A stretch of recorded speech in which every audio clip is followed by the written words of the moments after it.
नमस्कार दोस्तों, मैं एक बार फिर से आपके सामने हाजिर हूँ एक नया वीडियो लेकर। आज के वीडियो में हम तद्भव प्रत्यय पढ़ने वाले हैं। कल के वीडियो में हमने तत्सम प्रत्यय पढ़ा था और समझने का प्रयास किया था। आशा है सब लोगों को समझ में आ गया होगा। आज हम पढ़ने वाले हैं तद्भव प्रत्यय। जो नए हैं वे सब्सक्राइब करके बेल आइकन प्रेस करके रखिए और पुराने लोगों को धन्यवाद और आगे भी भेजते जाएँ। तद्भव प्रत्यय इस वर्ग के अंतर्गत वे प्रत्यय आते हैं जो संस्कृत से विकसित हुए हैं, परंतु आज जो हिंदी की अपनी प्रत्यय जान पढ़ते हैं। इसमें कौन से आते हैं? वे प्रत्यय आते हैं जो संस्कृत से आया तो है, परंतु हिंदी की अपनी जान पढ़ते हैं। संस्कृत से आने के बाद भी ऐसा प्रतीत होता है जैसे वे हिंदी की ही हो। हिंदी में प्रयुक्त तद्भव प्रत्यय निम्नलिखित प्रकार से हैं। अंग, इस प्रत्यय का विकास स अंग प्लस क से हुआ है। अंग, अंगज, अंग, यह प्रत्यय पाला के अर्थ में प्रयुक्त होती है, जैसे दबंग, नंग धड़ंग, नंगे धड़ा शरीर वाला। अंगड़, इसका विकास संस्कृत अंग प्राकृत अंग से हुआ है। अंगट, अंगड़ा, यह प्रत्यय बड़ी या लंबी के अर्थ में प्रयुक्त होती है। इसका उपयोग बड़ी या तो लंबी के अर्थ में प्रयोग किया जाता है, जैसे बढ़ा चढ़ाकर बताना।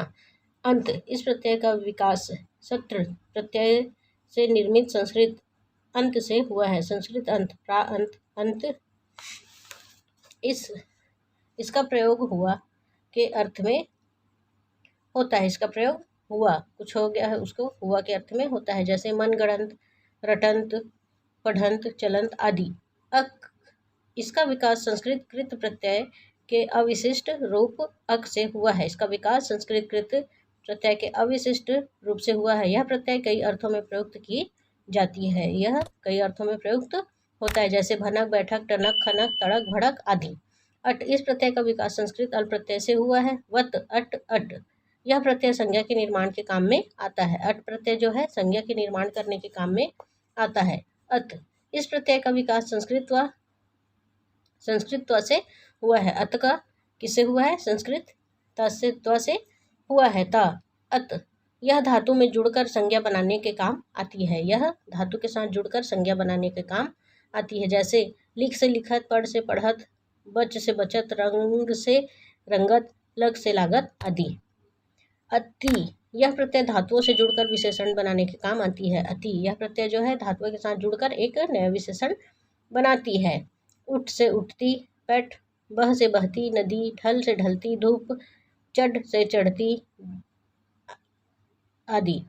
अन्न, इसका विकास संवत अन्न से हुआ है। संवत अन्न, प्रा अन्न, अन्न, हिंदी में इसका प्रयोग संज्ञा शब्द बनाने के लिए किया जाता है। हिंदी में इसका प्रयोग अन्न का प्रयोग संज्ञा शब्द बनाने के लिए होता है, जैसे मिल से मिलन, चल से चलन, रह से रहन, सह से सहन, जल से जलन, जम से जामन, झाड़ू से झाड़न आदि। अल, संस्कृत प्रत्यय ल ज्यों क्या त्यों हिंदी में आ गया है। संस्कृत का प्रत्यय जो है ल वह हिंदी में जैसे का तैसा आ गया है। इसका प्रयोग बाला के अर्थ में होता है, जैसे दढ़ियल, लठियल, लाठी वाला, नाडियल आदि। शीतल, मानसल, वत्सल, मंजुल, घायल आदि।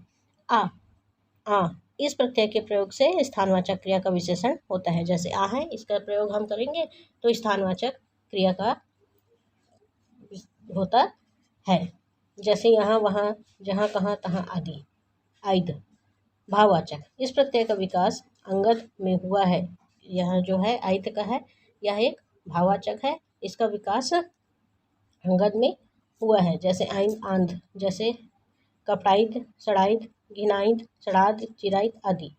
आंध, इस प्रत्यय का प्रयोग भाववाचक संज्ञा बनाने के लिए होता है। आंध का प्रयोग भाववाचक संज्ञा बनाने के लिए किया जाता है। आ, इस प्रत्यय का विकास आग से हुआ है।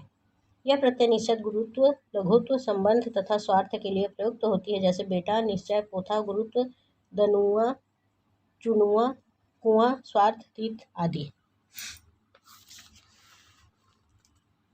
अगला, इस प्रत्यय को वर्तमान कालिक कृदंत के लिए भी प्रयोग किया जाता है। यह जो प्रत्यय है आ, इसका कालिक कृदंत के लिए भी किया जाता है, जैसे चलता फिरता, आता जाता, लिखता पढ़ता आदि।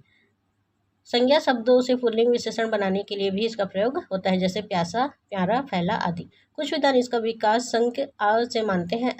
अ, इस प्रत्यय के रूप में आ का प्रयोग सामान्य धातु प्रेरणा के रूप में माना जाता है। इसमें विद्वान सामान्य धातु आ का प्रयोग सामान्य प्रेरणार्थक अर्थात प्रेरणा देने वाले के रूप में माना जाता है, जैसे लिख से लिखा, पढ़ से पढ़ा, उठ से उठा आदि।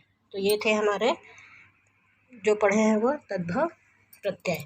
आशा है सब लोगों को समझ में आ गया हो। आगे इसका दृष्टव्य वगैरह दिया हुआ है, उसको हम अगली वीडियो में पढ़ेंगे और समझने का प्रयास करेंगे। आज के लिए इतना ही। धन्यवाद। जय हिंद।